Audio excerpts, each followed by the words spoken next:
വളരെ ഹൃദയഭേദകമായ കാഴ്ചകളാണ് ഇവിടെ നമ്മൾ കണ്ടുകൊണ്ടിരിക്കുന്നത്.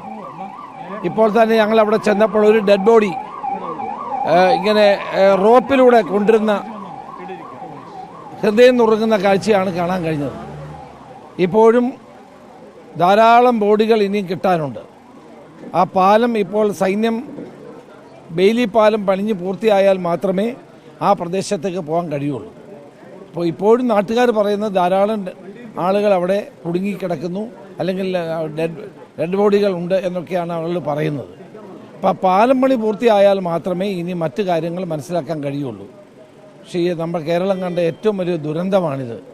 ഈ ദുരന്ത സമയത്ത് നമ്മൾ രാഷ്ട്രീയ അഭിപ്രായ വ്യത്യാസങ്ങളെല്ലാം മാറ്റിവെച്ച് എല്ലാവരും ഒരുമിക്കേണ്ട സന്ദർഭമാണ്.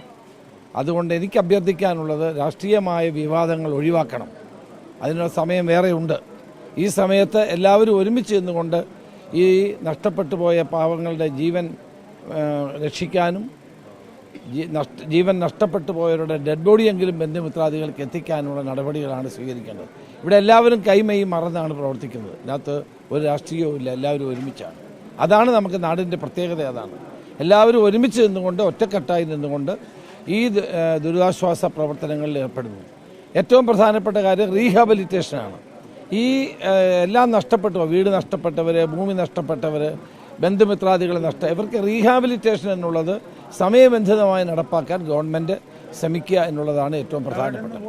കേന്ദ്ര സർക്കാർ ചില രാഷ്ട്രീയ ആരോപണങ്ങൾ പാർലമെന്റിൽ ഇപ്പോൾ ചർച്ച നടക്കുമ്പോൾ കേരളം ഒന്നും ചെയ്തില്ല, മുന്നറിയിപ്പ് നേരത്തെ നൽകിയിരുന്നുവെന്ന് അടക്കമാണ് അമിത്ഷാ പറഞ്ഞത്. അതല്ല, നമുക്ക് പരിശോധിക്കാൻ സമയമുണ്ടല്ലോ, അതിപ്പോഴല്ലല്ലോ, അത് പിന്നീട് ഇപ്പോഴും രാഷ്ട്രീയ വിവാദങ്ങൾക്ക് അർത്ഥമില്ല. ഇപ്പം ഇനിയും ധാരാളം ആളുകളെ കണ്ടെത്താനുണ്ട്, കാണാനുണ്ട്, ആ ബോഡി കിട്ടാനുണ്ട്. അതിനു വേണ്ടിയിട്ടുള്ള ശ്രമങ്ങളാണ് ഇപ്പോൾ നടക്കേണ്ടത്. പ്രഖ്യാപിച്ച സഹായം കുറഞ്ഞു പോയെന്ന് തോന്നുന്നു. അല്ല, സഹായങ്ങൾ കൂടുതൽ ഉണ്ടാകണം, റീഹാബിലിറ്റേഷനുള്ള പദ്ധതി ഉണ്ടാകണം.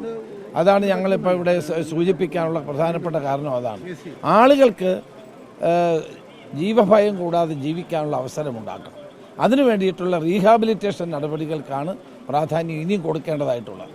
ഇപ്പം ജീവൻ രക്ഷിക്കുക, ഡെഡ് ബോഡികൾ കണ്ടെത്തുക തുടങ്ങിയിട്ടുള്ള പ്രവർത്തനങ്ങൾ. അപ്പോൾ രാഷ്ട്രീയ വിവാദങ്ങൾ ദയവായി എല്ലാവരും ഒഴിവാക്കണമെന്നാണ് എൻ്റെ അഭ്യർത്ഥന.